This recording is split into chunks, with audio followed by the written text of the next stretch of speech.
Okay, so today we're just rating the bits box. I'm just doing a build for a customer who's coming in on Friday with his PC that's long needs to be retired. But I've rated the bits box, and what we're going to do is we've got this old case. It's pretty good. It's small, but it didn't have a lot of airflow back in the day. This is one of, what is it, NZXT? Yeah, this is one of NZXT's early cases. And as you can see, this guy has amazing airflow. I pulled all the filters out, so we can get a little bit of love. And then that'll fit his PC. It's missing a few bits and bobs, but that'll do. That fan's gonna go, and I'll tell you why in a sec. So I built a PC not long ago, and we replaced all of the MSI stock fans. These are reverse blade fans, but they're still, they've still got the standard RGB connectors, and they've still got, what are they? DC. They're DC fans, which can still work for us. So what we're going to do is, because they're reverse blade, we're going to put it in here, and the air is going to come in that way.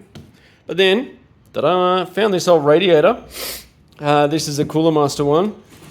It's got the AM socket bracket sort of fit in, like by default, which is great. I mean, it's a crappy bracket with the sort of screw attachment, but beggars can't be choosers. Once again, no proprietary stuff going on here. So we're DC connectors and, the standard ARGB slot now. Fan splitter, so that's going to work. So what we're going to do is we're going to put this guy, obviously clean it up. This guy will fit here on the front, but we're going to do it so that ideally the radiator's on this side, and that, actually now that I say that out loud, we'll probably put the radiator on the inside. And then we've got reverse blade fans, and even though they're not super amazing, like the CPU that's going in there is only light. It doesn't need liquid cooling, but why not? Otherwise it's just going to rot in the box. Yeah, so we'll put it here, and it'll look good with the airflow coming this way, even though the fans are open from the inside. And we got air coming this way, which means you've got 3 120mm fans blowing air in, which means we're not going to put anything in the roof here, because this is going to be like a bit of a chimney with the air coming out. So it's like in, out, and that'll work because there'll be more air in the case, which means that it's unlikely to accrue a lot of dust. The missing guys here will be sort of extruding air as well, as in air will be coming out through these gaps out the back. Yeah, so, fingers crossed all of this IO connector and everything all still works. We can kind of, clean this up. Should be good. I'll post a video of what it ends up looking like. Here's an update for the build that we're doing, using the bits box and recycled parts.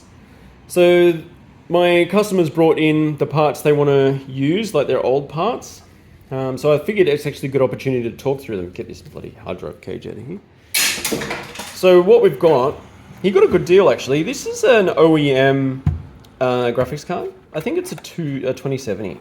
But you can tell immediately from the green PCB and the way that it's not doesn't have a metal plate, and it's kind of got that mocked, absolutely bare bones blower cooler here.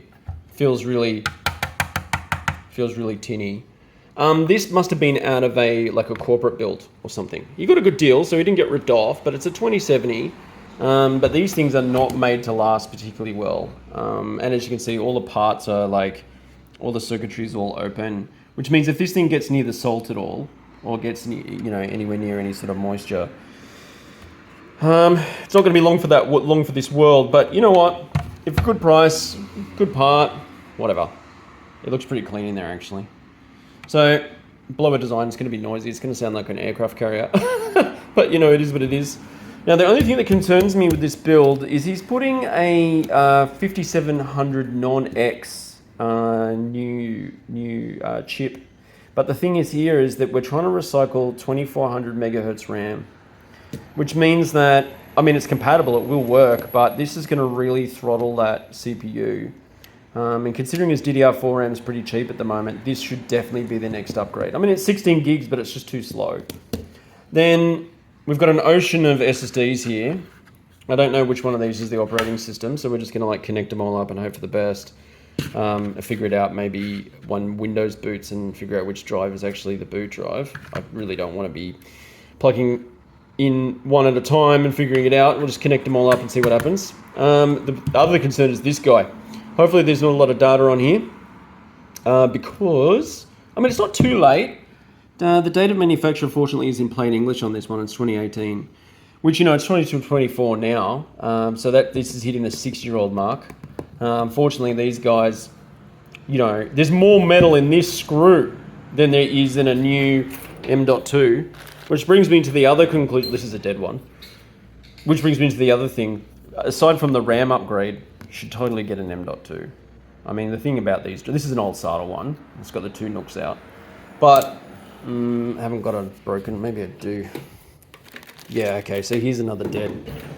This is a real old NVMe drive and it's got the single cut. So this one's a PCI Express one. It doesn't run on the SATA protocol. This is a SATA one, which even though it clicks into the motherboard, runs with the SATA protocol, which kind of sucks. I don't know why this tech existed actually. It must have been a transition technology. Anyway, the point is that these guys, so this is 10 times faster than that. And then these are kind of faster again than that. And they're basically the same price. So, you know, for 100, at the time that I made this video, for like $110, you can get a terabyte M.2. That's a dead one. Yeah, so that's obviously not the best. Got a whole lot of these, got this and this. 650 watt Corsair, not Corsair, Cooler Master power supply. This is a good one. It's heavy. You know, this is Cooler Master, I don't think make all of their power supplies. I mean, it's just a hunch. I don't know for sure. But just judging by the variety of power supplies you get when you do a Cooler Master build, a Cooler Master PSU, like these ones are weighty, tough. They got an absolute ocean of braids on the back. It's not modular, but you can sort of see it's a full copper coil in there. You have to take my word for it. But it's just by the weight of it. You know, that old story of, you know, you can tell how good a power supply is by how much it weighs. That's true to a point because the cheap ones are light as a box of cards. But, you know, aside from the weight of the braids, you've got to sort of factor in that, you know, you don't want to lift up all the braids. But even if I do that, like it feels, this should be okay. It should be, I'm happy with this. 650 watt is pushing the 2070 though. Well, not pushing it. It's like, you know, the 2070 is pulling more out of here than this might be able to provide, but it is what it is. So look, you know, I'll show you how the final build looks in a sec. Right, so here's how it all came together. We've got the situation where it all came together really well. And obviously the cabling's a little bit nasty in these older cases where they didn't really allow for... Well, they put cable management where you didn't need it. So they put like this big cavity here where you can put your cables, but you don't need it there, you need it here. Especially when it's a non-modular power supply, because obviously, you know, we're doing the best we can with what we've got. Now, also, good news, we're upgrading this RAM. So this, excuse the trucks as they drive past. So we're popping that RAM out of there, and we're putting some of the good stuff in. So this will make the CPU really sing. Even though it's the, what is this, the 70, I've forgotten. It's the non-X version of the 77, or the 5700, yeah. So it's a 5700 non-X CPU sitting under there, which has vastly different cache to the full X. It's not quite the same CPU, but either way, those cores need to run at the speed that they're supposed to run at. And so what we're going to do is we're going to put some of this stuff in. This is the good stuff. She's 3600. Slight different model variations on these two sticks of RAM. They're both exactly the same manufacturer, obviously, and all that sort of stuff. It's just that we're running almost identical. Well, identical enough to the point where,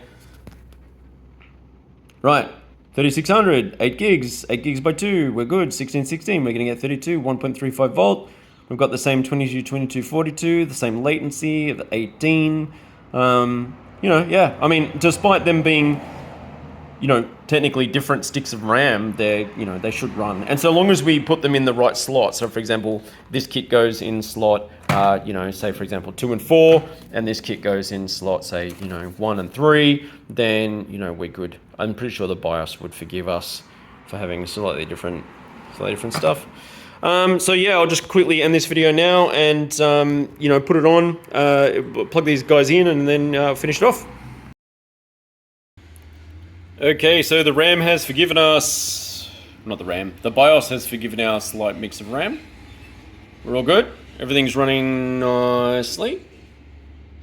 We've got a nice red aesthetic going on here, which is being ruined by our beautiful rainbows. But you know, as soon as we boot up Windows for the first time, it's going to, you know, we'll sync it up to be all red and super cool. Let's just do that now. Actually, I don't know if I know this guy's Windows password.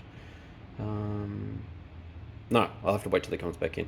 But we've got the classic, you know, little gigabyte bit of software here that's sunk everything red. So it's only a matter of just sort of syncing that red as well. And, you know, we'll be crack-a-lacking. We'll be crack-a-lacking. Really happy with the way that this sort of... Oh, I can't turn the video like that. I was just like, yeah, cool, let's turn the video this way. Okay, no, anyway, really happy with the way this turned out. Look at that. We've gone from... We've rated the bits box. We've chocked the RAM in. Really cool kind of build happening here. Obviously, it'll have the glass panel on, but let me grab it. Here's the glass panel here. I'm just going to one-hand this so that you can get a look on how it's going to work.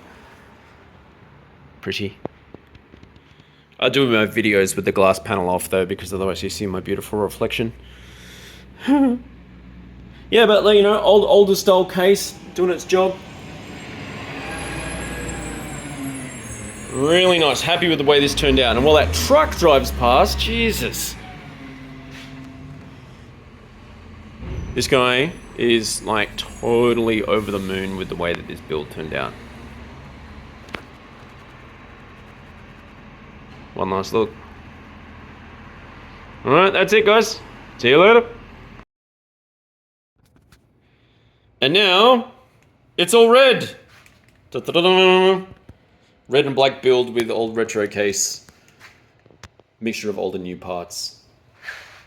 Looks awesome.